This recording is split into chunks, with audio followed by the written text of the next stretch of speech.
नमस्कार, स्वागत है आप सभी का। आप देख रहे हैं हमारी खास पेशकश। मैं हूं प्रीति सिंह।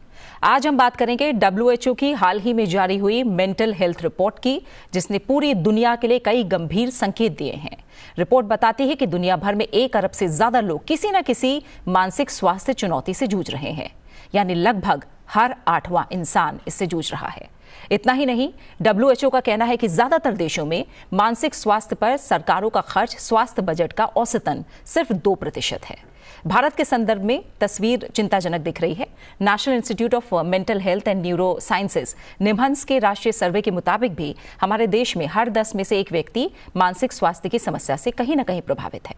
पर सबसे बड़ा जो संकट है वो ट्रीटमेंट गैप का है, जो 70 से 90% तक है। यानी लाखों लोग जिन्हें मदद की जरूरत है वो या तो समय पर पहचान नहीं पाते या इलाज तक पहुंच नहीं पाते।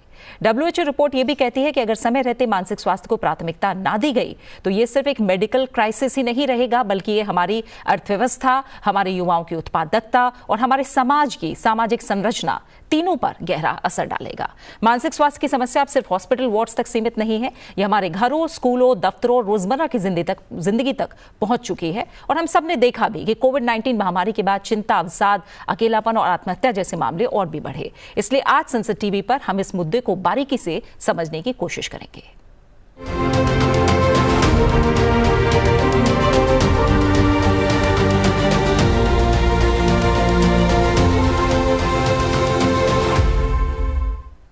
और आज हमारे साथ चर्चा के लिए 3 खास मेहमान जुड़े हुए हैं। हम पहले उनका स्वागत करेंगे। डॉक्टर सुधा गोयल हमारे साथ स्टूडियो में मौजूद हैं, सीनियर कंसल्टेंट हैं नीति आयोग में। नीति निर्माण की दृष्टि से उनका पक्ष हम समझेंगे। बहुत बहुत स्वागत है आपका डॉक्टर सुधा गोयल, शुक्रिया संसद टीवी के साथ जुड़ने के लिए। डॉक्टर अभिलाषा यादव हमारे साथ स्टूडियो में मौजूद हैं, professor department of psychiatry, Safdarjung hospital. आपका बहुत बहुत स्वागत है डॉक्टर। साथ ही हमारे साथ डॉक्टर गौरी शंकर कालोया भी जुड़े हुए हैं, एडिशनल प्रोफेसर हैं department of psychiatry and mental health, AIIMS. आपका भी बहुत बहुत स्वागत है डॉक्टर गौरी शंकर। तो शुरुआत जो हम करते हैं वो जो ग्लोबल अलर्ट एक तरह से इस रिपोर्ट ने कहीं ना कहीं दिया है और नेशनल पॉलिसी जो फ्रेमिंग है उस पर हम थोड़ा सा फोकस करते हैं। और डॉक्टर सुधा गोयल, आपसे मैं यही समझना चाहूंगी कि डेटा ये कह रहा है कि दुनिया में 1 बिलियन से ज्यादा लोग मानसिक स्वास्थ्य से किसी न किसी स्थिति से जूझ रहे हैं। पहले अगर आप थोड़ा सा बताएं, जब हम मानसिक स्वास्थ्य की बात करते हैं तो इसकी डेफिनेशन भी कहीं ना कहीं WHO ने दी हुई है। मानसिक स्वास्थ्य क्या है और जो बड़े टेक अवेज इस रिपोर्ट में रहे हैं वो क्या है? नमस्कार सभी दर्शकों को और पैनल में उपस्थित सभी मेरे साथियों को। सबसे पहले मैं थैंक यू करना चाहूँगी पैनल का कि इस इम्पॉर्टेंट विषय पर जब हम आज बात कर रहे हैं तो बहुत ज़रूरी है कि एक ऐसा विषय जिसके बारे में कम बात करी जाती है उसको हम एक ऐसे मंच पर प्रस्तुत करें और अपने विचार दें। और सेकेंडली प्रीति जी, ये जिस तरह से आपने इस विषय को इंट्रोड्यूस किया है, I think I should congratulate you also, because ये बहुत इम्पॉर्टेंट है कि हम इस विषय को गंभीरता से लें। जब हम मेंटल हेल्थ के बारे में बात करते हैं या मानसिक स्वास्थ्य के बारे में बात करते हैं तो ये एक समाज का प्रतिबिंब है, समाज की संवेदनशीलता, समावेशिता और जागरूकता, इसका एक प्रतिबिंब है। और जब हम मेंटल हेल्थ के बारे में बात करते हैं तो ये एक व्यक्ति के विचार, उसकी भावनाओं का सुरक्षा और समाज में उसकी सहभागिता को भी प्रदर्शित करता है। जैसा कि आपने कहा कि हम जो डिस्कस करने वाले हैं वो WHO की रिपोर्ट है। तो WHO ने जो इसकी डेफिनेशन, मेंटल हेल्थ की डेफिनेशन दी हुई है, उसके हिसाब से there is no health without mental health. इसका मतलब ये है कि मानसिक स्वास्थ्य के बिना पूर्ण स्वास्थ्य की कल्पना करना ये एक अधूरी कल्पना है। तो मेंटल हेल्थ बहुत ज़रूरी है। अगर हम इसके बारे में बात करें कि मेंटल हेल्थ की स्थिति क्या है, तो एक व्यक्ति जो अपनी क्षमता को पहचान सकता है, रोज़मर्रा की मुश्किलात के साथ निपटारा कर सकता है, या फिर एक अपने प्रोडक्टिव लाइफ मतलब उत्पादनशीलता को पूरी गंभीरता के साथ कर सकता है, या फिर समाज में अपना एक कॉन्ट्रीब्यूशन कर सकता है, तो हम कहते हैं कि वो मानसिक स्वास्थ्य से को डील कर रहा है। बट इसके विपरीत मानसिक विकार क्या है? वो स्थिति जिसमें व्यक्ति की विचार, भावनाएं ये अफेक्ट इस तरह से हो जाती हैं कि उसका सामाजिक, उसका पारिवारिक और उसका कार्य क्षेत्र जो बाधित हो जाए, तो उसे वो मेंटल विकार या मेंटल इलनेस की टर्म दी जाती है। कुछ बीमारियां जो मेंटल इलनेसेस में आती हैं बहुत कॉमन होती हैं, जिनका हम ट्रीटमेंट लोकल लेवल पे अपने फ्रंट लाइन फंक्शनरीज या मेडिकल ऑफिसर्स की मदद से कर सकते हैं, और कुछ ऐसी होती हैं जिनके लिए हमें स्पेशलिस्ट की केयर की ज़रूरत होती है। अब हम देखना चाहें कि अगर क्या मेंटल हेल्थ किस तरह से आइडेंटिफाई की जाए, तो कुछ इस तरह के हमको निर्देश देने पड़ते हैं अपने स्वास्थ्य कर्मचारियों के कि देखिए समाज में कोई ऐसा व्यक्ति मिले जो बहुत उदास हो, अलग अलग रहता हो, जिसे नींद ना आ रही हो, जिसको खाने में दिक्कत होती हो, या फिर उसको कोई ऐसी बीमारियां जिसका कोई कारण पैथोलॉजिकल रीजंस हम नहीं बता पा रहे हैं, दर्द होते हैं, सिर दर्द, हेडेक, तो ये सब हम मान के चलते हैं कि शायद उसे ज़रूरत है कि किसी मानसिक चिकित्सा वाले के पास जाके अपने आप को एक बार स्क्रीनिंग करा लें। अब आप बात करते हैं हम जो रिपोर्ट, बहुत इम्पॉर्टेंट इशू है, और हमने जो ये रिपोर्ट की जो निष्कर्ष निकाले हैं उसमें हमने देखा, जैसे आपने भी बताया, कि 1 अरब लोग मतलब 100 करोड़ लोग विश्व में प्रभावित हैं मानसिक विकारों से। सेकेंडली, आपने जो इम्पॉर्टेंट बात बताई कि डिप्रेशन एंड एंजाइटी, अवसाद और बेचैनी, ये 2 प्रमुख कारण हैं। तीसरा, इस रिपोर्ट के द्वारा ये बताया गया है कि 7.27 लाख पीपल कमिटेड सुसाइड, मतलब आत्महत्या की, और जो कि प्रमुख जो वर्ग था वो युवा वर्ग था। और चौथा ये कि ये दूसरा प्रमुख कारण है फॉर लॉन्ग टर्म डिसेबिलिटी। तो ये सब जो निकले हैं ये तो स्वास्थ्य से रिलेटेड हो गए, पर इसका एक आर्थिक मुद्दा भी है। $1 ट्रिलियन मीन्स 80, अगर हम उसको कन्वर्ट करें रुपए की फॉर्म में, तो 88 लाख करोड़ रुपए प्रति हम लॉस करते हैं, मतलब अपनी प्रोडक्टिविटी में। तो ये बहुत एक गंभीर विषय ना एक स्वास्थ्य की दृष्टि से है, पर आर्थिक मुद्दा भी है। और ये भी कहा गया है कि केवल 0.5 to 1% जो हमारा खर्चा होता है, उसमें जो स्वास्थ्य में खर्चा होता है वो हमारा मेंटल हेल्थ के लिए जाता है, जो कि बहुत कम है। तीसरी चीज बताई गई है कि जो हमारे जो स्वास्थ्य में जो कमियां हैं, जो आपने भी उजागर की हैं, कि हम लोग ट्रीटमेंट की दृष्टि से देखें तो अवसाद के लिए केवल 10 में से मान के चलिए 1 व्यक्ति को ट्रीटमेंट मिल पाता है।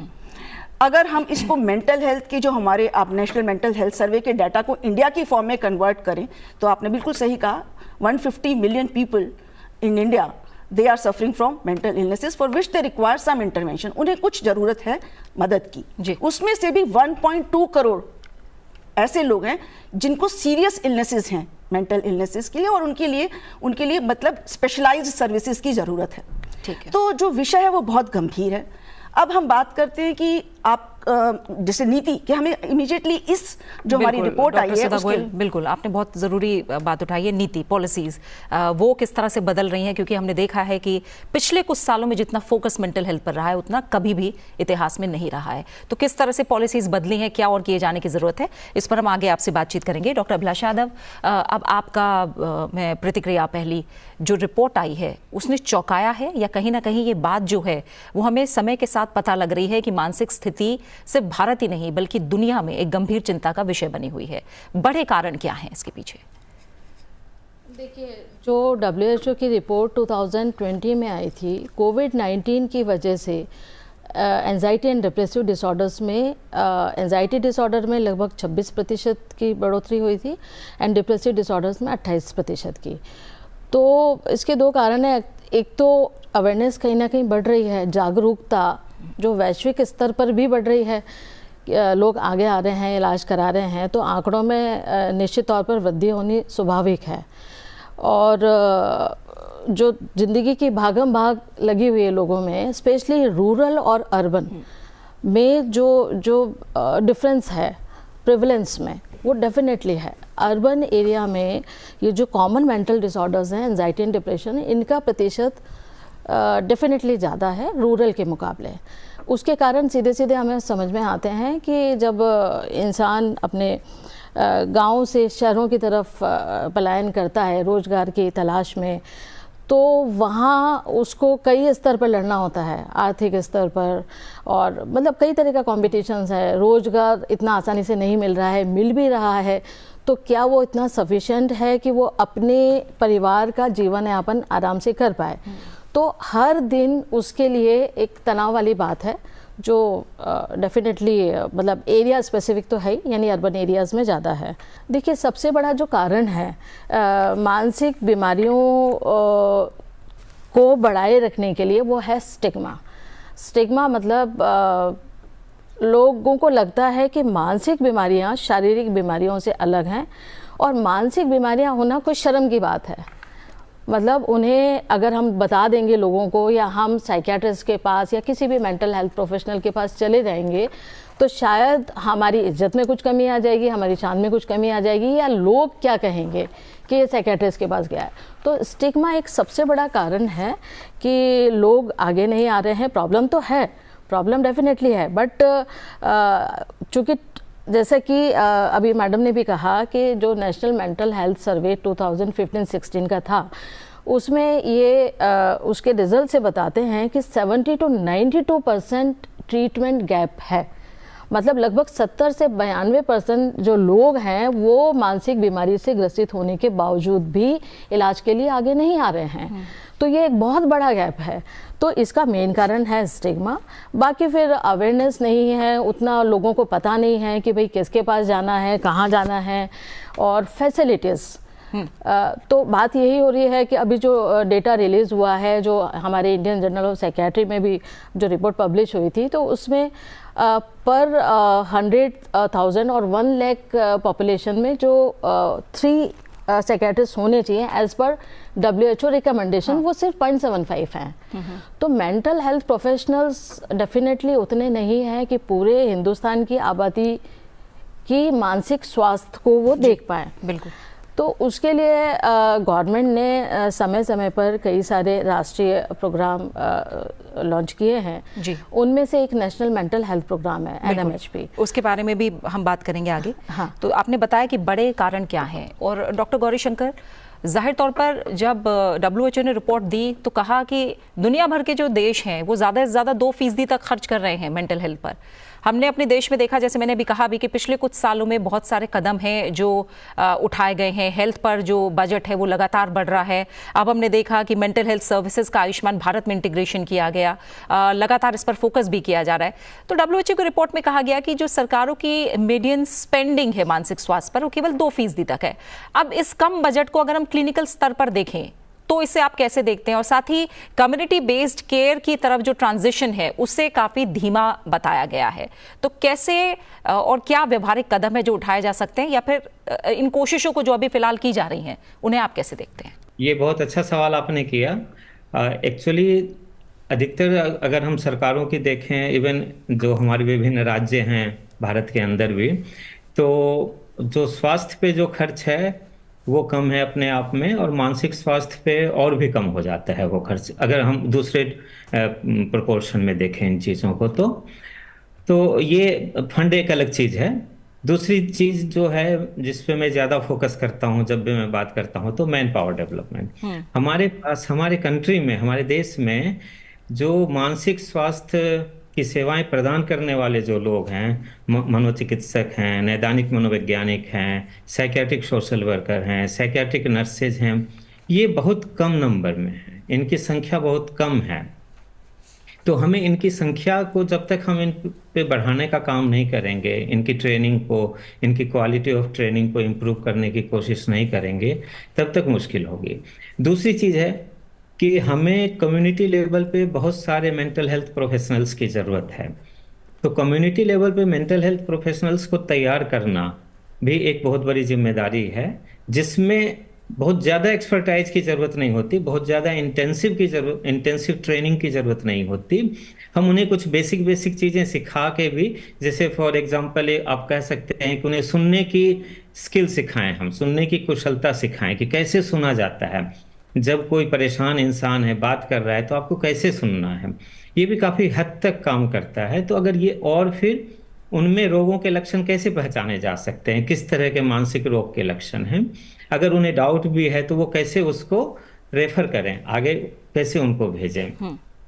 तो इन चीज़ों पे अभी हमें बहुत काम करने की ज़रूरत है। अगर हम WHO की डेफिनेशन देखें मानसिक स्वास्थ्य की, तो इसमें 3 कंपोनेंट पे ज़्यादा फोकस किया गया है, जिसमें भावना, मतलब इमोशन, मनोवैज्ञानिक और सामाजिक स्वास्थ्य ना, तो साइकोलॉजिकल, इमोशनल और सोशल हेल्थ की बात, वेलबींग की बात कही गई है इसमें।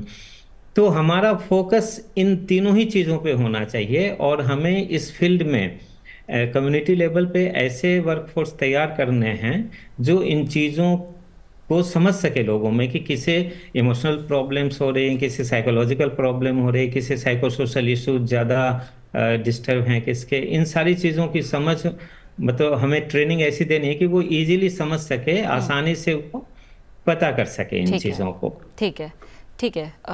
डॉक्टर सुधा गोयल, जो बातें आप लोग के बातों से भी निकल कर आई हैं और जो रिपोर्ट भी कह रही है कि जो प्रेवलेंस है वो करीब करीब 11% है। जब ट्रीटमेंट की बात करते हैं, ट्रीटमेंट का गैप 70 से 92% है। जब डॉक्टर्स की बात करते हैं, जो मेंटल हेल्थ साइकार्टिस्ट हैं, 1 लाख पर एक डॉक्टर भी नहीं है, 0.75। यानी ये कुछ गैप्स हैं जो हमारे सामने हैं और हमें दिखा रहे हैं कि इसको भरना काफ़ी चैलेंज भरा भी है। तो अब इसे लेकर आपको क्या लगता है कि नीति निर्माण की दृष्टि से क्या कुछ किया जा रहा है और क्या कुछ की जाने की ज़रूरत है भारत में? बहुत अच्छा, बहुत इम्पॉर्टेंट क्वेश्चन है। काफ़ी सारी तो चीज़ें मेरे सहभागी ने बोली हैं, बट अगर हम इस रिपोर्ट से कुछ टेक अवेज लेना चाहते हैं तो जैसा कि आप सब लोग बात कर रहे हैं कि बजट की कमी है और इस बारे में कि बजट कहाँ यूज़ होना चाहिए, तो उसी को लेके मैं कुछ बिंदुओं पे प्रकाश डालने की कोशिश करती हूँ। देखिए, हम अगर भारत की बात करें तो हमारी country was one of the first जो हमने नेशनल मेंटल हेल्थ प्रोग्राम शुरू किया 1982 में। हमारी जर्नी बहुत लंबी रही है। 1982 में हमने मेंटल हेल्थ प्रोग्राम लिया, फिर हमने 1996 में उसको क्रियान्वयन के लिए, मतलब इम्प्लीमेंटेशन के लिए डिस्ट्रिक्ट मेंटल हेल्थ प्रोग्राम डाला।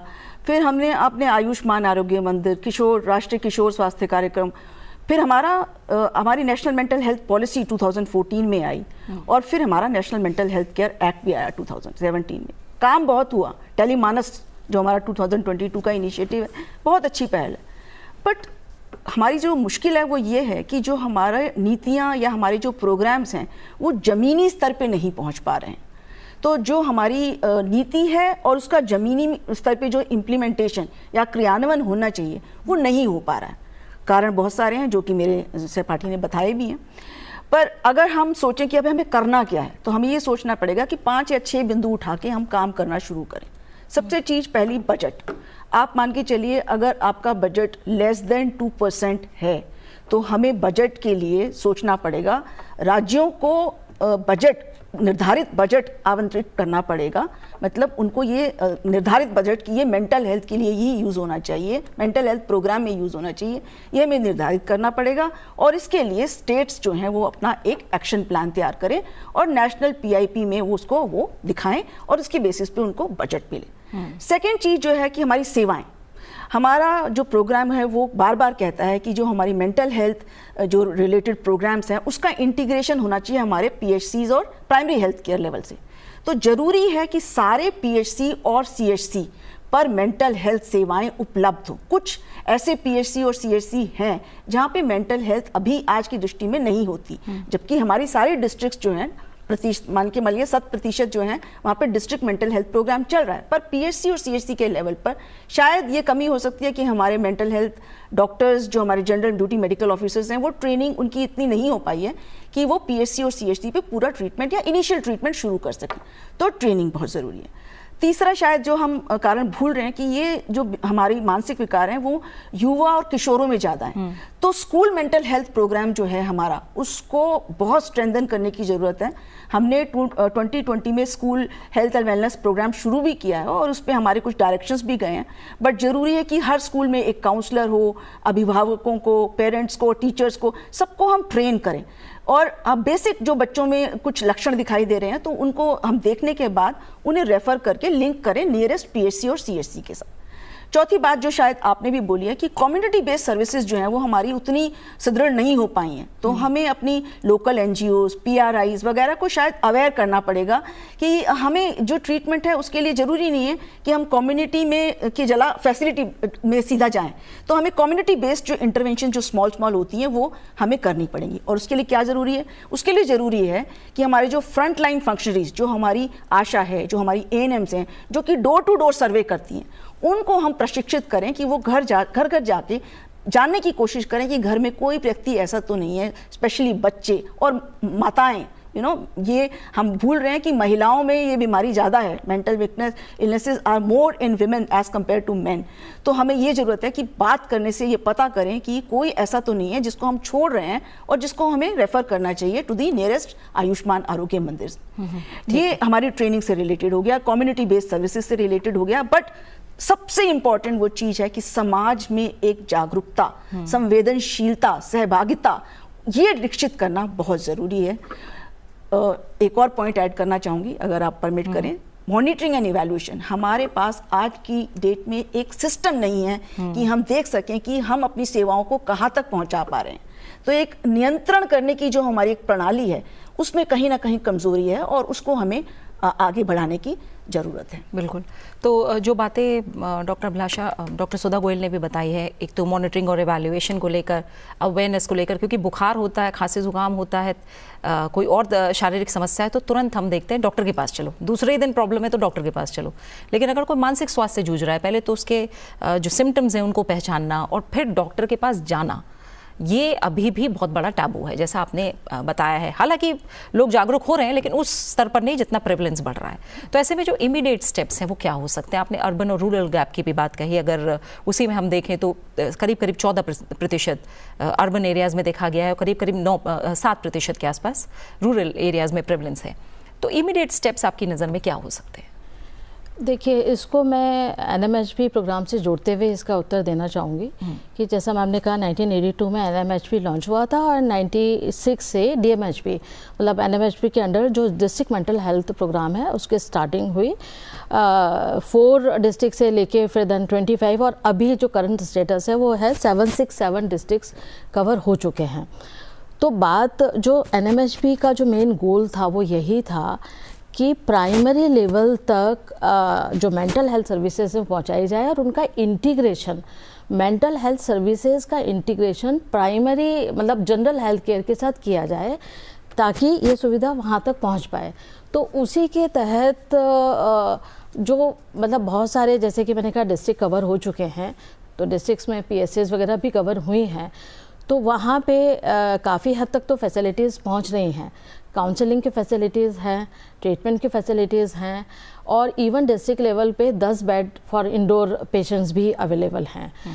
तो और जैसा कि अभी मैम ने बताया कि ये जो हमारा PM वाला जो आयुष्मान भारत वाला है तो उसका इंटीग्रेशन भी चल रहा है। तो बेसिकली ज़मीनी स्तर पर या ग्रामीण स्तर पर, रूरल स्तर पर सरकार अपनी पुरजोर कोशिश कर ही रही है।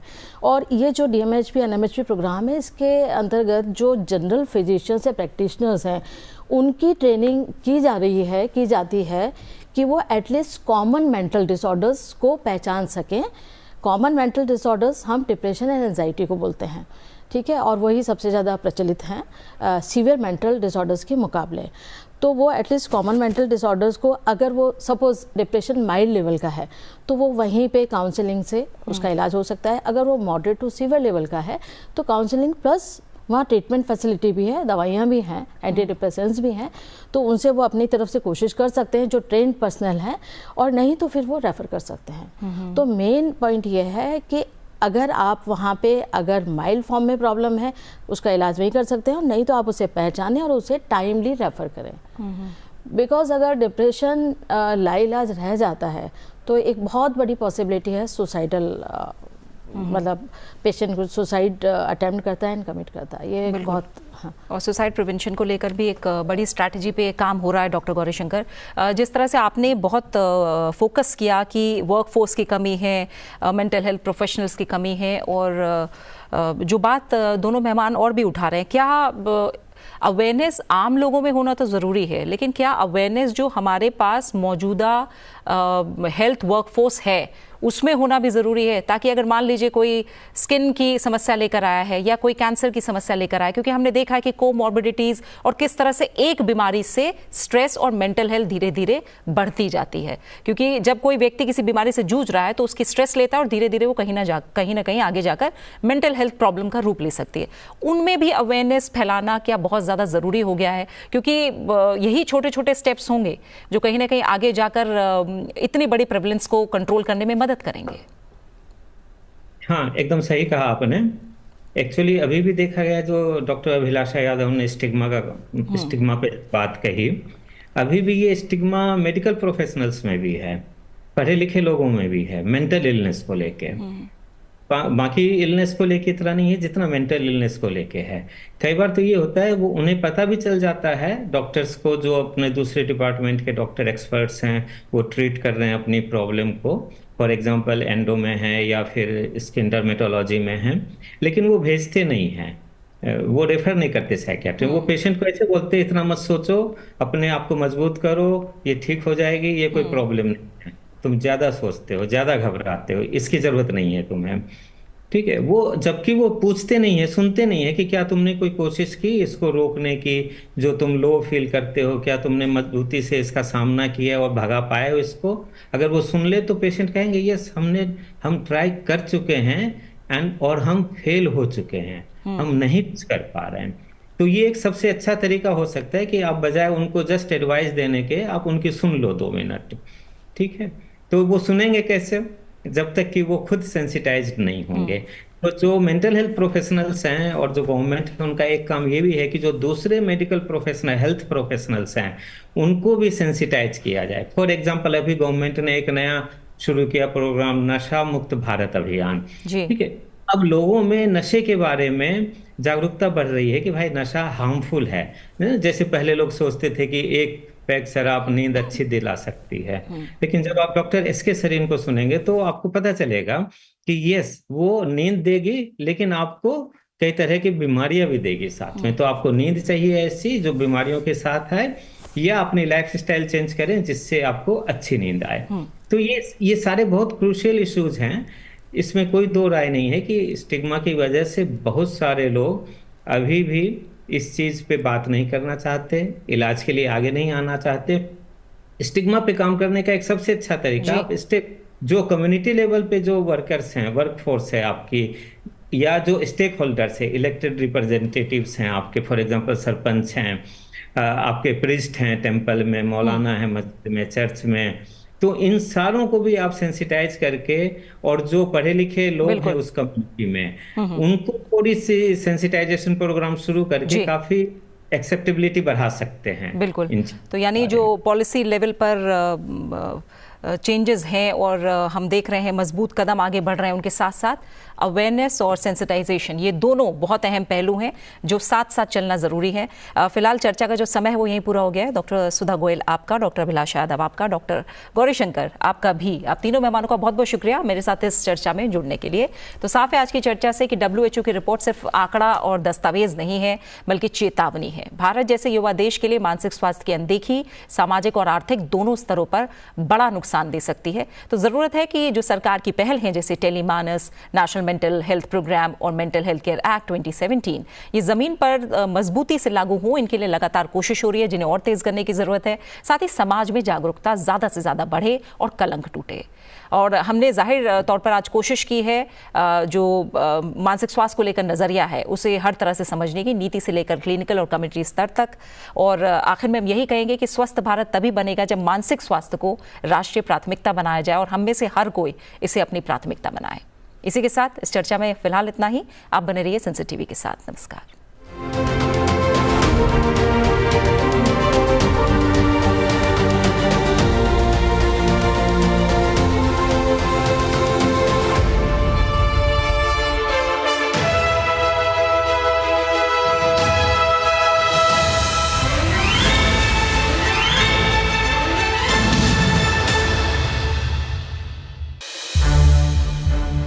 संसद टीवी के और भी प्रोग्राम्स देखने के लिए सब्सक्राइब करें हमारा YouTube चैनल और हाँ, इन्हें लाइक और शेयर करना ना भूलें।